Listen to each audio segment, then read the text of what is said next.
We're happy to be here to launch our campaign to restore Canada's promise and to do it on this very beautiful day.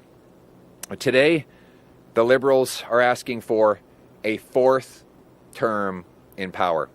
After swapping Justin Trudeau for his economic advisor and hand-picked successor, Mark Carney. But after the lost Liberal decade, the question is whether Canadians can afford a fourth Liberal term. After these out-of-touch Liberals inflated housing costs, drove up the cost of food, pushed 2 million people to food banks, unleashed crime on our streets, ruined our immigration system, blocked our resources, sent $500 billion to the United States, and made our economy more reliant on the Americans than ever before? Or is it time to put Canada first for a change with a new Conservative government that will axe taxes, honor hard work, build homes, cut taxes, lock up criminals, secure our borders, unleash resources to bring home our jobs, and stand up to Donald Trump from a position of strength? Now, on that subject, I know a lot of people are worried, angry, and anxious, and with good reason, as a result of the President's unacceptable threats against our country. You worry about your job and the sovereignty of our nation. And you're angry at the feeling of betrayal that these unacceptable words and tariffs have made us all experience. I share your anger and I share the worry for our future. But I also draw great resolve in knowing that we can transform the anxiety and anger into action. First of all, let me be clear. We will never be an American state. We will always be a sovereign and self-reliant country.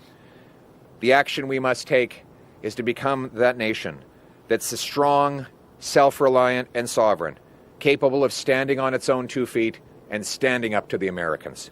We will stare down this unprovoked threat with steely resolve because, be assured, Canadians are tough, we are hardy, and we stand up for ourselves. I will protect Canada, and I will always put our country first. But before I tell you how, let me tell you why. This country's given me everything I have. I know my story wouldn't have been possible in any other country in the world. I was born to a 16-year-old single mother who put me up for adoption to 2 school teachers. But they taught me that in Canada, despite humble beginnings, I could achieve anything I wanted. I got into politics to protect and preserve that promise. And that promise means that if you work hard, you get a house, a nice house, on a safe street, protected by brave troops, under a proud flag.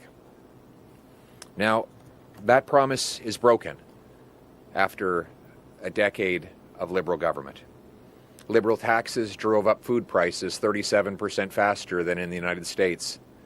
Housing costs have more than doubled. Single moms go to bed hungry, worried how they will feed their children in the morning.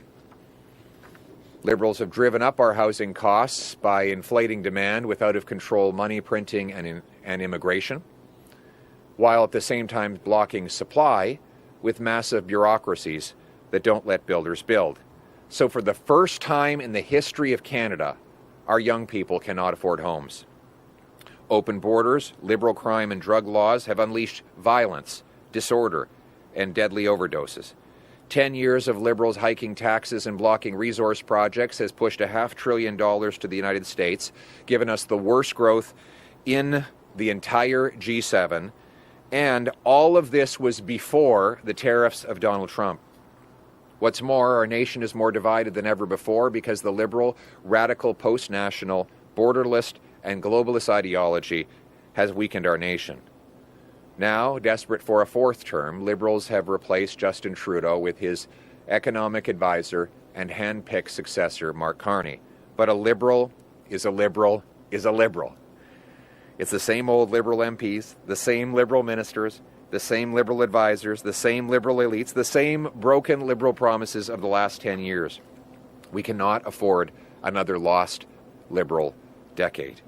We need to put Canada first for a change, with a new Conservative government to axe taxes, reward work, unleash entrepreneurs, harvest our resources, make things here, build homes for our youth, secure our borders, rebuild our military, honor our history, and raise our flag. It starts with a big bring-it-home tax cut on work, investment, energy, and home building. We'll lower taxes to bring home businesses and to make sure Canadians bring home more of their paychecks. And that starts with axing the carbon tax, the entire tax, a tax that the Liberals, with Carney's enthusiastic support, brought in for 7 years and increased over and over, a tax that is still in law, despite the government hiding it from gas stations for the 30 days leading up to the election, a tax they will bring back bigger than ever before if re-elected. And on this point, Mr. Carney and Mr. Trump are in total agreement. They both want to tax Canadian industry. Mr. Carney's carbon tax and Donald Trump's tariffs will destroy Canadian industry, pushing jobs south. But I won't let that happen. A new Conservative government will repeal the carbon tax law, and we will axe the tax for everyone, for everything, for good, forever, and for real. We will also take the sales tax off new homes and incentivize municipalities to speed up permits, free up land, and cut development charges so that we can build homes and restore the dream of home ownership. We will bring home our resource jobs for a change. That means repealing Liberal No New Pipelines Law C-69, lifting the Liberal cap on energy that Carney still supports, quickly approving LNG plants, mines, and other major projects. New Canada First building zones will pre-approve sites for construction so that businesses can get busy working and hiring and building and developing and spend no more time filling out paperwork. With a national pipeline like the one the Liberals blocked not long ago, we can go around the American market, send our oil to Europe, break European dependence on Putin, and break our dependence on the United States of America. A double win. 2 birds, 1 stone.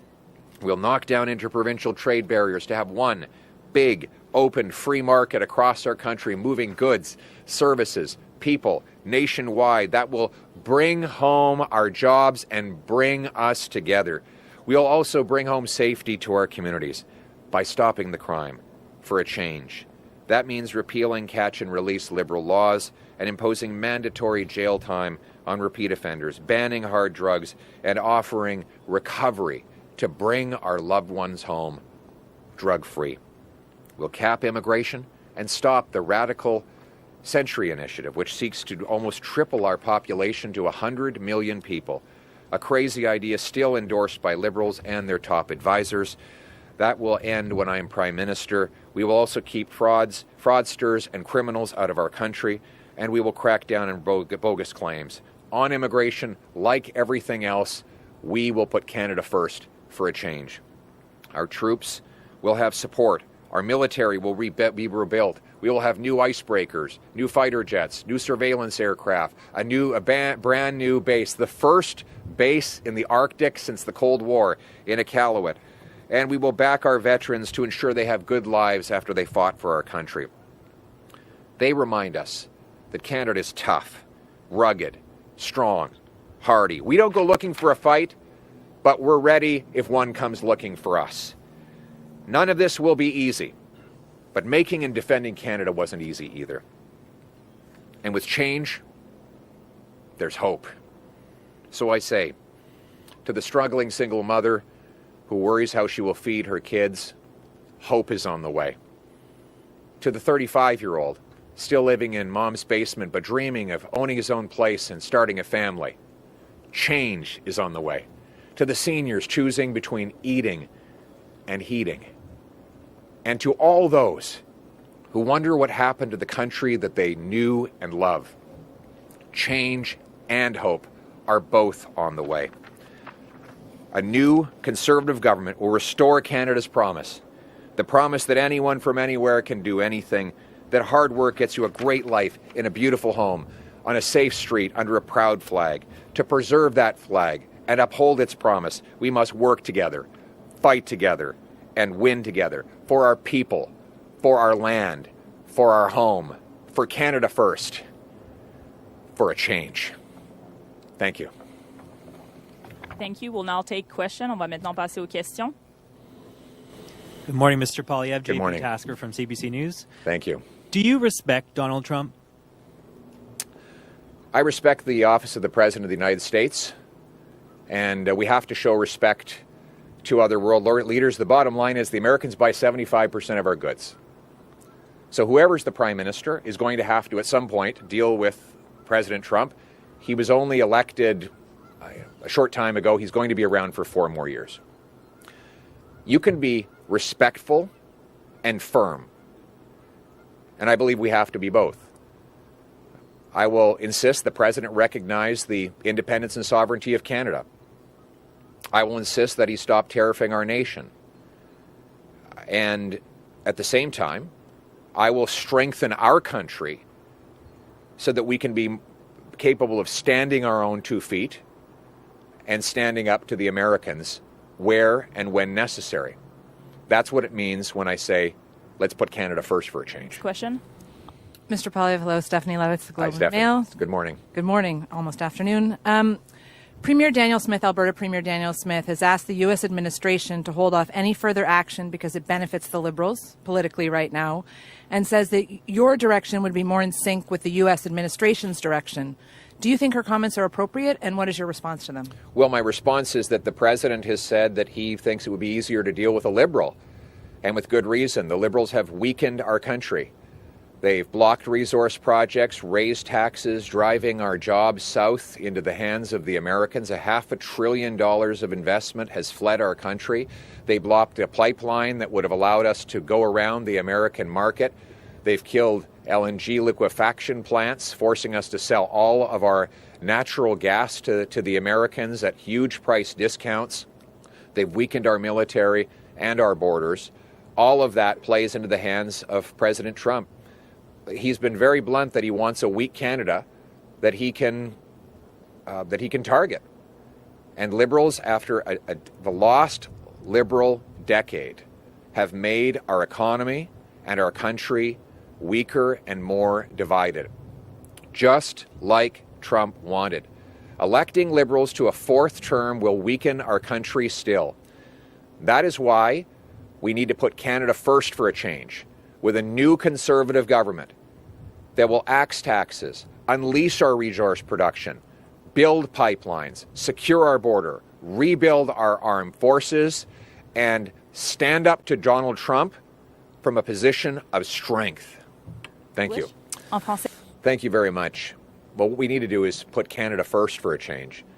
You know, when I say that I'm going to cut taxes and unleash our resource production, bring home our jobs, that's bad news for President Trump, because it means we're going to be bringing back not only the investment the Liberals have driven south, but also becoming more self-reliant and sovereign to stand on our own feet and stand up to President Trump. That is how we put our country first, and it's how we bring real change to Canadians.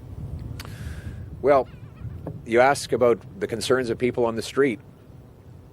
What I hear from people on the street is they are concerned that after the lost Liberal decade, they can't afford homes. They're eating at food banks or cutting back on nutrition. They're worried about crime, chaos, drugs, and disorder. And they're worried that that Canada and our economy is now more dependent than ever on the Americans after the Liberals blocked pipelines, stopped resource development, and gave America our resources at a discount. And what I say to those people is that change is on the way. We're going to put Canada first. We're going to axe taxes, unleash home building, produce our resources here in Canada and export them overseas by going around the Americans so that we can take back control of our economy and our national destiny. That's what it means to put Canada first for a change. Merci. On va passer à la dernière question. Last question. Merci.